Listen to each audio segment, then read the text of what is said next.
भेट म्हणून आम्ही त्यांचे आशीर्वाद घ्यायला गेलो होतो आणि त्याचबरोबर या खासदारांच्या मतदार क्षेत्रातल्या विकास कामांचे काही प्रस्ताव, काही पत्र देखील या ठिकाणी दिलेली आहेत आणि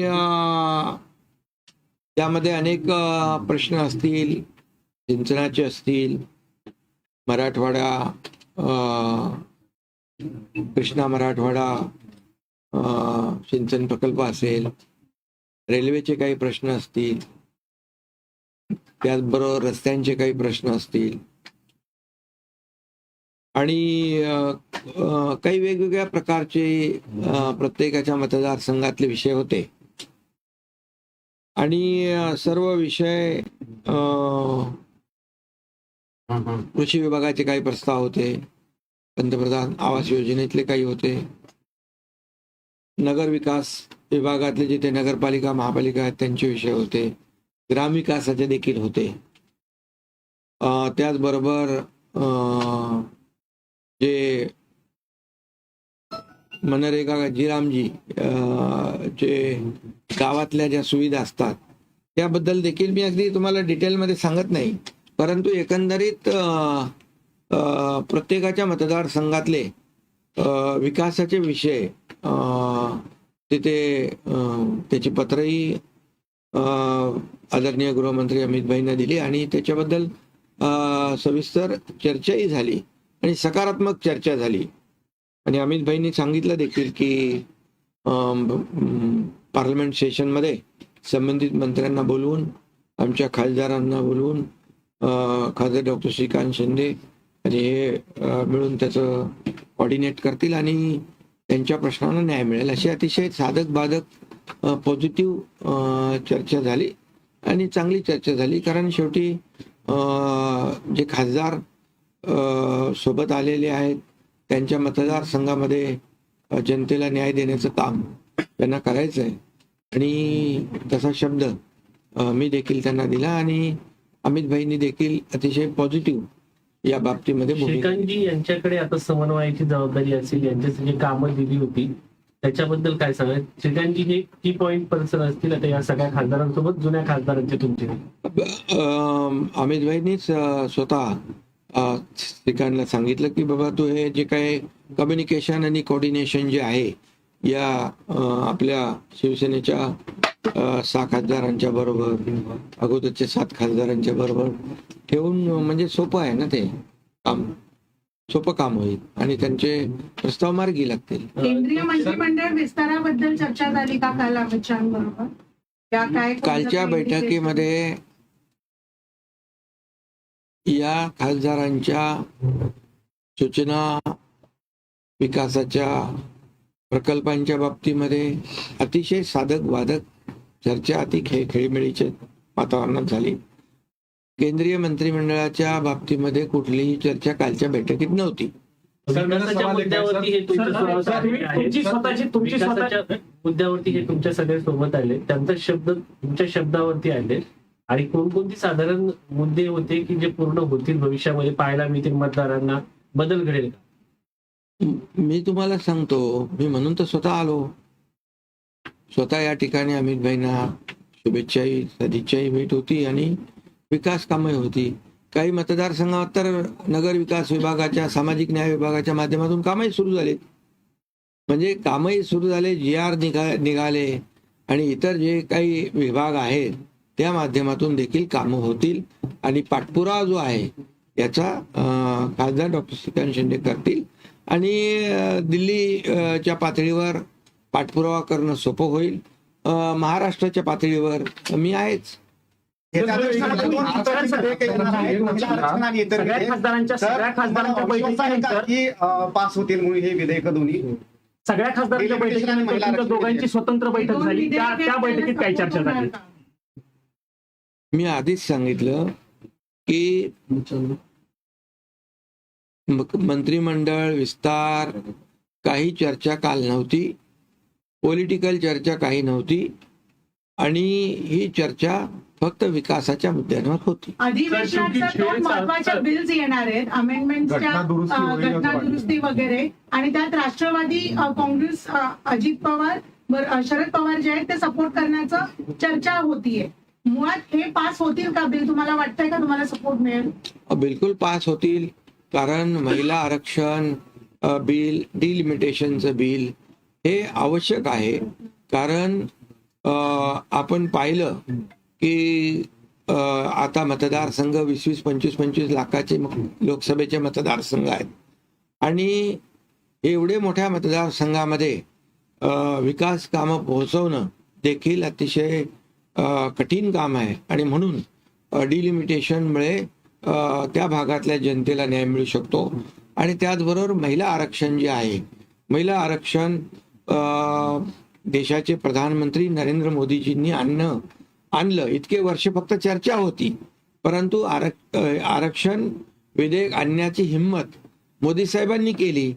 आणि मी खेदाने या ठिकाणी नमूद करू इच्छितो की मागच्या वेळेस हे महिला आरक्षण विधेयक विरोधी पक्षाने हाणून पाडलं, रद्द केलं आणि त्याचा भुगताना त्यांना पश्चिम बंगालच्या निवडणुकीमध्ये भोगावा लागला. त्यामुळे आता कुठेतरी उपरती आली असेल, सद्बुद्धी आली असेल तर चांगली गोष्ट आहे आणि सर्वांनीच महिला आरक्षणाला सपोर्ट केला पाहिजे. शेवटी महिला लाडक्या बहिणी ज्या आहेत, लाडकी बहीण महाराष्ट्रामध्ये लाडकी ठरली, लोकप्रिय झाली. आणि आपल्याला मी सांगू इच्छितो की या महिला आरक्षणामुळे महिलांना देखील न्याय मिळेल आणि महिला देखील कर्तबगार महिला आहेत आणि त्यांना अधिकार मिळेल आणि खऱ्या अर्थाने विकासाचा जो काही वेग जो आहे त्यांना वाढवता येईल.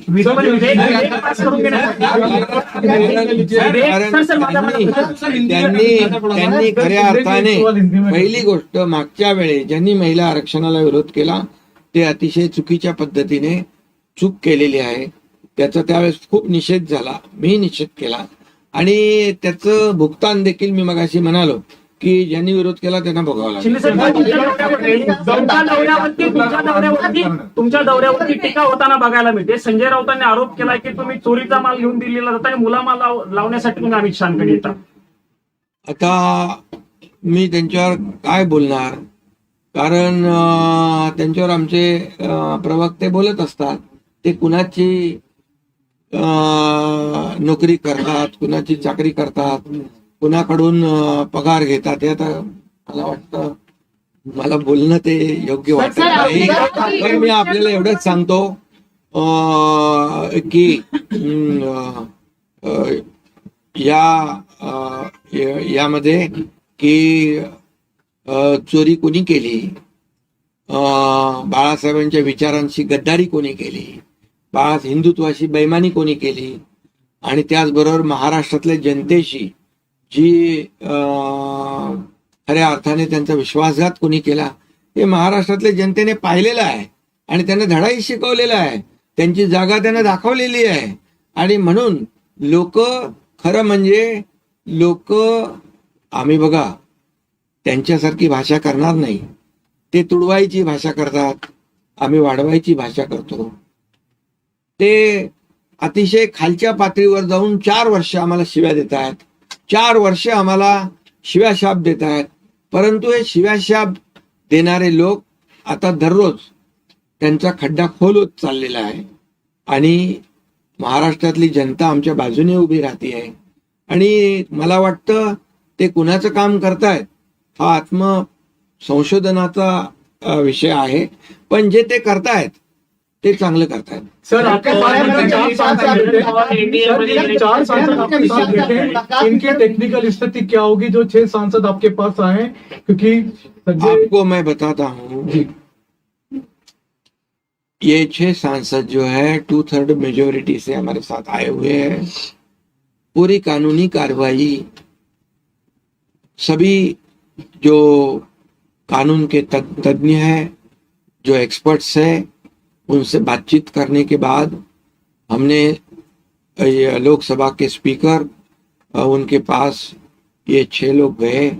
उन्होंने अपनी लिखित और ऑडियो वीडियो जो भी कुछ वहां पर प्रक्रिया करनी थी वो प्रक्रिया पूरी तरह से करी हुई है। और ये लोकशाही में हम कहते हैं मेजोरिटी बहुमत को महत्व होता है। और अभी ये 6 सांसद आने की वजह से यहाँ पर शिवसेना का बहुमत बढ़ चुका है और ये कानूनी तरीके से संसदीय कार्य प्रणाली के माध्यम से, लेजिस्लेचर कार्य पद्धति के माध्यम से ये पूरी तरह जो है फुल प्रूफ काम हमने किया है।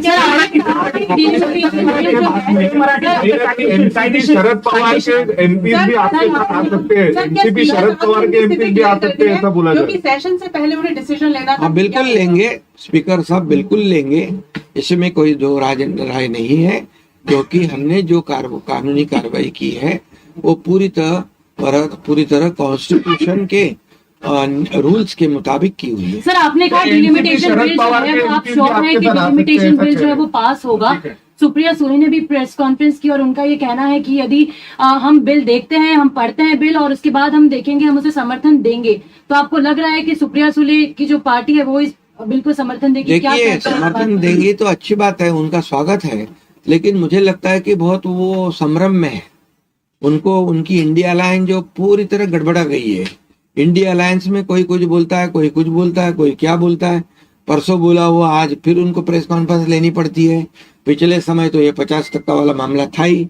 अमित भाई ने खुद लोकसभा में कहा था कि हर राज्य में 50% सीटों में बढ़ोतरी होगी, सिर्फ भाजपा शासित या एनडीए शासित प्रदेश में नहीं होगी, पूरे देश में सभी राज्यों में 50% सीटों की बढ़ोतरी होगी। ये खुद अमित भाई ने कहा है। तो ये कहां से नया मामला उठा के लाए, ये कारण ढूंढ रहे हैं। लेकिन ठीक है, अच्छी बात है, अगर उनको पता चला है कि इस बिल को हम विरोध करेंगे, डिलिमिटेशन को और महिला आरक्षण को, तो लोग खिलाफ जाएंगे और पश्चिम बंगाल की तरह हमारी परिस्थिति होगी। इसलिए वो अगर करते हैं, समर्थन करते हैं तो बहुत अच्छी बात है, करना चाहिए समर्थन महिला आरक्षण को, डिलिमिटेशन को, क्योंकि मैंने पहले ही कहा कि डिलिमिटेशन के वजह से जो चुनाव क्षेत्र बढ़ेंगे, आज 20-20, 25-25 लाख, 30-30 लाख के भी चुनाव क्षेत्र है, कैसे पहुंचेंगे? और इसलिए डिलिमिटेशन और महिला आरक्षण ये दोनों बिल पास होने चाहिए। और मैं आपको कहता हूं कि विश्वास के साथ ये बिल पास होंगे और जरूर पास होंगे। तुमच्या अमित शहा सोबत भेट असताना महाराष्ट्रामध्ये राज्याचे मुख्यमंत्री देवेंद्र फडणवीस यांची जयंत पाटलांनी भेट घेतलेली आहे। चर्चा आहे प्रफुल्ल पटेल आणि सुनील तटकरे हे तिथे होते। अरे या सगळ्या राजकीय प्रफुल्ल घडामोडी पटेल आणि सुनील तटकरे आमच्या आघाडीत आहेत, महायुतीमध्ये आहेत, ते एनडीए मध्ये आहेत। जयंत पाटील माझ्याकडेही आले होते सांगलीच्या नगर परिषदेच्या विषयावर, आणि त्यांनी त्याचा खुलासाही केलेला आहे की सांगलीच्या काही विषयांवर ते गेले होते आणि मुख्यमंत्र्यांना भेटल्या काय गैर आहे का? काय चुकीचं आहे का? याचा तुम्ही फक्त राजकीय अर्थ कशाला काढता? शरद पवारांचे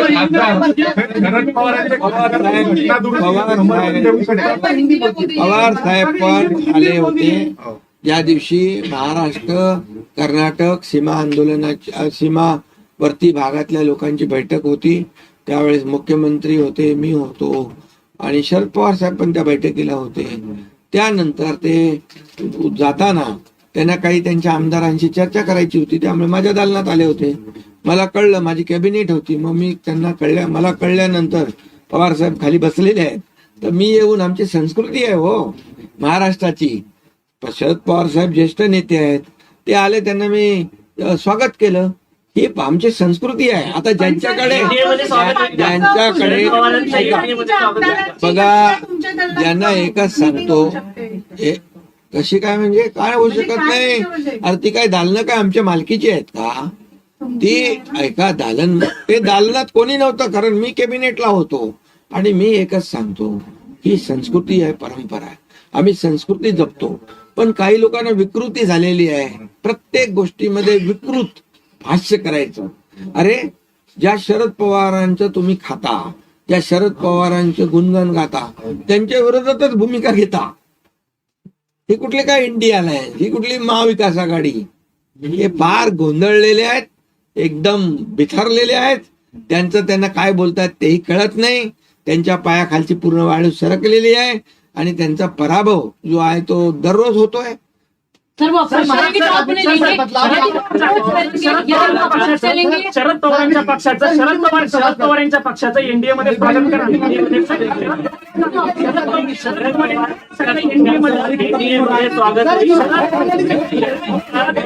पक्षाचं एनडीए मध्ये स्वागत करा.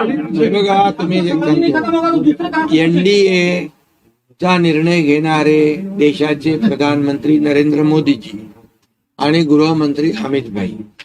त्यामुळे एनडीए मध्ये कोणाला प्रवेश द्यायचा, कोणाला सोबत घ्यायचा हा अधिकार त्यांचा आहे. पण साहेब, अलीकडच्या काळात तुमचा पक्ष महाराष्ट्रामध्ये वाढतोय. दिल्ली आए थे, आज दिल्ली आए, आप दिल्ली मौजूद है. वही महाराष्ट्र में कई एनसीपी के वरिष्ठ नेता जो शरद पवार के जयंत पाटिल वो मुलाकात करते हैं मुख्यमंत्री से. इसके क्या मायने निकलते हैं सर? अरे, मैंने अभी कहा है कि मेरी जानकारी के मुताबिक अपने जयंत पाटिल जी ने मीडिया में भी कहा है कि उनकी कुछ सांगली की जो मुद्दा था उसके बारे में वो मिले. प्रफुल्ल पटेल और तटकरे तो हमारे महायुति के मेंबर है, महायुति के पार्ट है, तो जाएंगे. वो मेरे पास भी आते हैं, मुख्यमंत्री जी के पास भी जाते हैं. जयंत पाटिल भी मेरे पास आए हुए थे, कुछ काम लेके आए थे. क्या इसका मतलब क्या राजनीतिक होती है क्या बात? हर बार कोई मिला तो कोई मिलना ही नहीं चाहिए. शरद पवार जी हमारे इधर आ गए, बोले राजनीतिक बात हो गई. कितने लोगों को पेट दर्द हो गया, कितने लोगों को तो जमाल घोटे जैसा कब तकलीफ हो गया. क्या है ये? क्या है ये? आपको अप्रोच करते हैं तो क्या आप वेलकम करेंगे? किसको कौन करता है? हमारे से कोई किसी ने अप्रोच किया नहीं और न मैंने किसको अप्रोच किया. देखिए, एनडीए के हम लोग पार्ट है. एनडीए के हम बहुत ही विश्वसनीय घटक है, घटक पक्ष है शिवसेना, जो पिछले कई सालों से साथ में है. लेकिन एनडीए में किसको लेना या जोड़ना ये अधिकार किसका है? ये हमारे आदरणीय देश के प्रधानमंत्री नरेंद्र मोदी जी का है, हमारे गृह मंत्री अमित भाई का है. तो ये जो लोग है उसके ऊपर निर्णय लेंगे. सर, पार्टी 2/3 बहुमत से नहीं टूटी, ये दावा करते हैं संजय राउत और उद्धव ठाकरे. कह रहे कि टेक्निकली जब पार्टी टूटती है तभी पार्टी का डिवीजन होता है. वो तो कोर्ट फैसला करेगा ना, वो स्पीकर फैसला करेंगे ना. स्पीकर जी के पास पूरी तरह प्रक्रिया हो चुकी है और हम कुछ भी जो भी करते हैं फुल प्रूफ करते हैं. इसका आपको अनुभव आया होगा पिछले टाइम का. शरद पवार जी का स्वागत आपने किया था. शरद पवार जी का स्वागत हम कच्चा काम करते नाही, पक्का काम करते. पण सर, तुमच्या पक्षाचे घोडदौड राज्यामध्ये वाढते, त्यामुळं राष्ट्रवादी जी कमजोर पडली तिला ताकद देण्याचं काम भाजप करतंय असं देखील सांगितलं जाते. अरे बाबा, शेवटी एनडीएची ताकद वाढेल ना, महायुतीची ताकद वाढेल ना. मी त्या इंडिया अलायन्स सारखा पोटदुख्या नाही आहे. राज्यात पण मंत्रिमंडळाचा विस्तार होणार आहे. आता मी तर इकडे आहे, देवेंद्रजी आणि आमची अशी कुठली चर्चा झालेली नाही. त्यामुळे आता तुम्हीच सगळे प्रश्न तुम्हीच विचारता, उत्तर पण तुम्हीच देता, सगळं तुमचंच चालू आहे. पण हे ऑपरेशन टायगर अडवण्याचा प्रयत्न खूप झाला होता. सर्व खासदारांना वेगवेगळ्या पद्धतीने अडवण्याचा प्रयत्न झाला अनेकांकडून. त्याविषयी काही चर्चा झाली का काल? बघा, तुम्हाला मी सांगतो, उभाटाने आणि महाविकास आघाडीने खूप अडवण्याचा प्रयत्न केला यांनी जाऊ नये म्हणून. आणि त्यामुळे परंतु त्यांनी ठामपणे निर्णय घेतला की विकासासाठी आपल्याला गेलं पाहिजे. त्याने अनुभव घेतला मागचा. अरे त्यावेळेस काही लोक म्हणाले होते एक तरी निवडून आणून दाखवा. मी म्हणालो एक निवडून नाही आला तर मी राजीनामा देईन, शेती करायला निघून जाईल. 60 माणसं निवडून आणले ना. एकनाथ शिंदे ज्याच्या मागे उभा राहतो, पूर्ण ताकदीने उभा राहतो.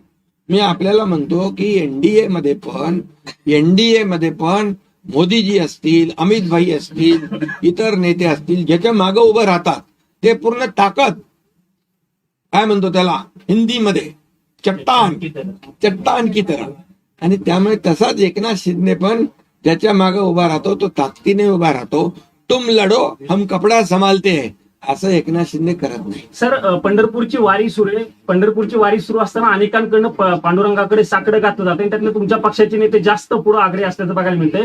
तुमच्या पक्षातील अनेक नेत्यांनी पांडुरंगाकडे साकडं असं घातलंय की राज्याचं नेतृत्व एकनाथ शिंदे यांनी करावं. शंभूराज देसाई असतील, बच्चू कडू असतील, तुम्हाला मुख्यमंत्री व्हावं अशी त्या सगळ्यांची इच्छा आहे. तुम्ही मुख्यमंत्री व्हावं. आता वेकेन्सी आहे का? वेकेन्सी आहे का आता? सर वॅकन्सी तयार केली नाही. अरे बाबा, मी सांगतो, तुम्ही ह्या सगळ्या गोष्टी प्रत्येक कार्यकर्त्याला वाटतं. मी मुख्यमंत्री असतानाही भारतीय जनता पक्षाच्या कार्यकर्त्यांना वाटायचं देवेंद्रजी मुख्यमंत्री झाले पाहिजे. हे साहजिक आहे, कार्यकर्त्यांच्या भावना असतात. पण शेवटी बघा, आमचा अजेंडा जो आहे, आमचा अजेंडा मुख्यमंत्र्याची खुर्ची मिळवणं नाहीये. आमचा अजेंडा या महाराष्ट्रातल्या जनतेला न्याय मिळाला पाहिजे, या महाराष्ट्राचा विकास झाला पाहिजे. आणि आमची युती जी झालेली आहे, विचारधारांची युती झालेली आहे, ही वैचारिक युती आहे. आम्ही बाळासाहेबांच्या विचारांनी प्रेरित होऊन विचार पुढे नेतोय. त्यामुळे आम्ही कधीही महायुतीमध्ये कधी असं मला काय मिळेल, तुला काय मिळेल, अशा प्रकारची वृत्ती आमची नाही. सर इसी को हिंदी में आम्ही काम करणारे लोक आहोत. पुढील 5 वर्ष देवेंद्र फडणवीस मुख्यमंत्री सर यही असतील. बात हिंदी में पुढील बता 5 दीजिए. वर्ष देवेंद्र फडणवीस हेच मुख्यमंत्री असतील राज्याचे. इसी को आप थोड़ा हिंदी में बता बोले आप गरीब। देखिए, अभी मुख्यमंत्री पद की कोई वैकेंसी है क्या? कोई जगह खाली है क्या? अब देखिए, कार्यकर्ताओं की इच्छा होती है अपना अपना पार्टी का मुख्यमंत्री होना चाहिए. इस पे ज्यादा देखिए, मैं मुख्यमंत्री था तब भी भारतीय जनता पार्टी के लोगों को लगता था कि देवेंद्र जी मुख्यमंत्री होने चाहिए. उसमें क्या गैर मानना क्या है? हम कभी उसको कभी बुरा नहीं मानते थे, कि हम सब साथी है.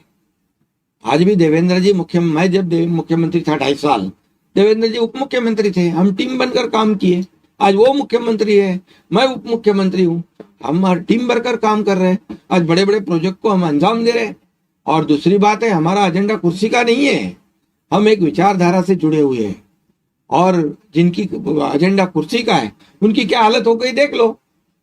कुर्सी का एक पहिया किधर गया, दूसरा गया, तीसरा गया, उसकी कुर्सी का सब इधर किधर बिधर हो गया. लेकिन हमारा एजेंडा जो है विचारधारा और डेवलपमेंट से जुड़ा हुआ है. इसलिए एक कार्यकर्ताओं की भावना होती है, लेकिन इसमें हम एक है. कितना भी कुछ कोशिश करे लोग, कि कितना भी हमारे दोनों में कुछ झगड़ा लगाने की कोशिश करे, तो वो कौन लोग हैं सर मुमकिन वो नहीं है. वो बिल्कुल मुनासिब नहीं है. वो नामुमकिन है. क्योंकि हमारा एजेंडा डेवलपमेंट है, हमारा एजेंडा हिंदुत्व है, हमारा एजेंडा बाला साहब ठाकरे जी के विचारधारा को आगे बढ़ाना है, ये इस राज्य को आगे बढ़ाना है. बोलो अभी क्या चाहिए? तो ये झगड़ा लगाने वाले कौन लोग हैं सर? अरे विपक्ष वाले लगा रहे हैं भैया, उनको क्या हाथ में आने वाला है? उबाटाचे लोग सर, opposition को आप शरद पवार की पार्टी सपोर्ट कर रही है. सर, चर्चा से जो महिला आरक्षण बिल आएगा, इसमें महाराष्ट्र की संख्या ठीक ठाक रहेगी समर्थन करने के मामले में? अगर आपकी युति को छोड़ दें तो बाकियों की अगर हम बात करें, देखिए, जो काम जो नहीं करेगा उसकी हालत पश्चिम बंगाल जैसी होगी, समझ लो. सर चर्चा महिलाएं क्या जादू कर सकती है? हमारी लाडली बहना क्या जादू कर सकती है, वो देखो. सर ऑपरेशन टाइगर 2.0 ऑपरेशन कब देखने तैयारी के है लिए क्या? मिलेगा? हाँ? अगला ऑपरेशन 2.0 क्या जारी है? अभी आपने कहा कि देखिए, आपकी ये कोशिश रहती है कि आप ज्यादा से ज्यादा लोगों को अपने साथ जोड़ें. मेरी कोशिश यही है कि अच्छा काम करे. लोग जुड़ते हैं, लोग साथ आते हैं विश्वास के साथ. लोगों ने काम देखा है कि 2.5 साल का मुख्यमंत्री पद कार्यकाल का काम मेरा देखा है. तब कई विकास प्रकल्पों को महाविकास आघाड़ी ने स्टे दे के रखा था. उनके स्थगित सरकार थी, हमारी प्रगति सरकार है. उनका पैर ब्रेक पे था, हमारा पैर एक्सीलेटर पे है. हमारा विकास जोर से चालू है. इसलिए लोग आ रहे हैं, जुड़ रहे हैं. हम किसी को तोड़ नहीं रहे. तोड़ने की भाषा वो लोग कर रहे हैं, हम जोड़ने की भाषा करते हैं, तोड़ने की नहीं. सर चर्चा सुरू आहे की फायनान्सच्या पोर्टफोलिओ पण चेंज होणार, त्याच्यावर काही निर्णय अजून? बघा, मी सरकारमध्ये आहे, अजून तरी मला माहित नाही, परंतु तुम्हाला माहित आहे. तर तुम्हाला काय माहित आहे ते मला सांगा. सर कोस्टल रोड डिलिमिटेशन पे अब शरद पवार की पार्टी जो है वो समर्थन करने वाले है, ये बदलाव ये कितने बार पूछोगे? नहीं वो मराठी में हिंदी में मुझे एक बार बताइए, अरे हिंदी में एक बार हिंदी में बताइए। बता दिया, नहीं एक बार बताइए क्या बताऊं भला? कि सुप्रिया सुले जो है हाँ। वो सांसद के साथ सपोर्ट करने वाले है डिलिमिटेशन के। तो स्वागत है, अच्छा है, करना चाहिए। उन्होंने पिछले टाइम नहीं किया, गलती किया, वो महिलाओं को अपमान किया, महिला आरक्षण का अपमान किया है, और इसलिए उनको अभी कुछ अच्छी बात सूची होगी, तो अच्छी बात है। उनको मालूम है कल पिछले टाइम गलती किया, इसलिए पश्चिम बंगाल में मार खाना पड़ा। अभी ऐसे ही आगे बढ़ेंगे तो पूरी तरह मार खाएंगे। तो अच्छा है। कारला आग लागली आहे बोगद्यात, तर तुम्ही काय सांगणार की दुसरा मोठा ऍक्सिडेंट असं दिसत आहे, नागरिकांमध्ये पळापळ दिसते? कारण गाड्या सोडून पॅनिक सिच्युएशन. त्या ठिकाणी तिथली अग्निशमन यंत्रणा अतिशय अद्ययावत आहे, आणि दुर्दैवाने अशी घटना घडली असेल तर नक्कीच त्या ठिकाणी ती यंत्रणा जी आहे ऑटोमॅटिक ऍक्टिव्हेट होते, आणि त्या ठिकाणी कुठलीही जीवितहानी होणार नाही याची काळजी आमच्या लोक घेते. सरकार एक संविधान संशोधन और लेकर आ रही है सर, सरकार एक और संविधान संशोधन लेकर आ रही है कि पीएम हो या सीएम हो या मंत्री हो, अगर वो आरोपी होते हैं, आपराधिक मामले आते हैं, तो उनकी स्वतः ही कुर्सी खत्म हो जाएगी। विपक्ष इस पे कई तरह की बात कर रहा है कि ये तो राजनीतिक दुर्भावना की वजह से लाया जा रहा है। आप किसको कैसा मानते हैं इस बिल को? कौन लाए, कभी लाए? केंद्र सरकार लाने की तैयारी में है, जेपीसी के पास है, पीएम हो या सीएम हो, अगर मामला आया तो तो देखिए कुर्सी अभी जाएगी। पीएम कौन है? मोदी जी है, बराबर है। तो जो खुद ही ऐसे बिल को लाना चाहते हैं तो इसका मतलब उनको बेदाग है। अगर उनको इतनी भर भी कोई ऐसा डर होता कि इसके अंदर कल उठकर निर्णय लेने के बाद कुछ तकलीफ हो सकती है तो वो क्यों लाते? 2014 वाली बात के ऊपर मैं नहीं जाने वाला था, लेकिन 2014 से पहले 2G स्पेक्ट्रम, कॉमनवेल्थ, चारा घोटाला, गोबर घोटाला, कोयला घोटाला, इतने घोटाले हर रोज बड़े पूरे फ्रंट पेज में हम वही पढ़ते थे, और इसलिए 2014 को यूपीए कांग्रेस सरकार को जनता ने हटा दिया, मोदी जी को लाया। आज मैं बताऊंगा 2014 के बाद 2026 12 साल में आज देश की प्रगति क्या नहीं हुई है।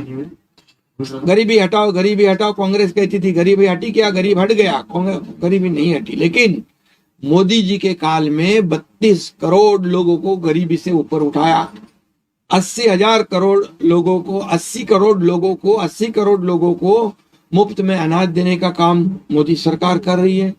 डेवलपमेंट इतने जबरदस्त, महाराष्ट्र का ही मैं बताऊंगा, 10 साल में यूपीए ने 2 लाख करोड़ दिए थे, मोदी जी की सरकार ने 12 लाख करोड़ दे दिए।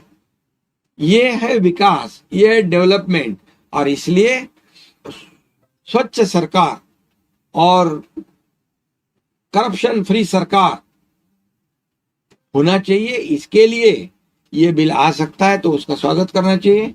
अभी आगे जो विरोध कर रहे हैं उनका तो क्या फर्स्ट है मालूम नहीं, लेकिन मोदी जी का नेशन फर्स्ट है और अपोजिशन का करप्शन फर्स्ट है, इसलिए डरते होंगे वो।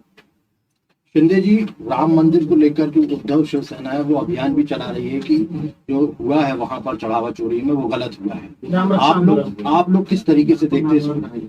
आंदोलन नागपुर से भी चल रहा है, अयोध्या तक जाएगा, क्या कहेंगे इसमें? और ये राम मंदिर के पूरे विषय में देखिए, जिन्होंने राम कार सेवक को, राम भक्तों को हरामखोर कहा, ये भी आपको पता है। हिंदुत्व की विचारधारा को लेना ये हमारी गलती थी, ऐसे शब्द मुख्यमंत्री रहते हुए सदन में निकाला हुआ है। अभी वो राम रक्षा की बात कर रहे। देखिए, मैं ये कहूंगा, जिनको महाराष्ट्र की जनता ने उनके करतूत की शिक्षा दी, अभी उनको राम रक्षा याद आ गई है। अभी उनको पता चला है जो नहीं राम का वो नहीं किसी काम का। अभी इसलिए ये राम भक्ति उनके मन में आई है। हनुमान चालीसा बोलने वाले को जेल में ठूसने वाले कौन थे? हनुमान चालीसा बोलने वाले जेल में डालने वाले कौन थे? राम रक्षा का आंदोलन करते। राम रक्षा पूरी तरह बोलने तो आनी चाहिए। और इसलिए मैं कहूंगा कि वो खुद की पार्टी की रक्षा नहीं कर पा रहे, इसलिए राम रक्षा पे आए हैं। राज्यामध्ये शेतकरी कर्जमाफी सोबतच वीज बिल देखील माफ करण्याचा निर्णय झालेला आहे. शेतकऱ्यांनी समाधान व्यक्त केलं जातं वेगवेगळ्या ठिकाणी. शेतकऱ्यांचं कर्जमाफी करणार म्हणून 2024च्या निवडणुकीच्या वचननाम्यामध्ये आम्ही वचन दिलं होतं की शेतकऱ्यांची कर्जमाफी करणार आणि ती आम्ही पूर्ण केली. या बजेटमध्ये मुख्यमंत्री महोदयांनी घोषणा केली आणि त्याच्यामध्ये जे काही 50,000ची अट होती तीही काढून टाकली. त्यामुळे शेतकरी हा अन्नदाता आहे, शेतकरी हा आमचा मायबाप आहे आणि म्हणून बळीराजाचा अधिकार, आमच्या सरकारच्या तिजोरीवर पहिला अधिकार बळीराजाचा आहे असं आम्ही नेहमी म्हणतो. आणि म्हणून बळीराजासाठी, शेतकऱ्यासाठी जे जे काही करावं लागेल ते आम्ही करू. धन्यवाद. थँक्यू. सर 30 सेकंड थोड़ा सा वीडियो बन जाए. अच्छा.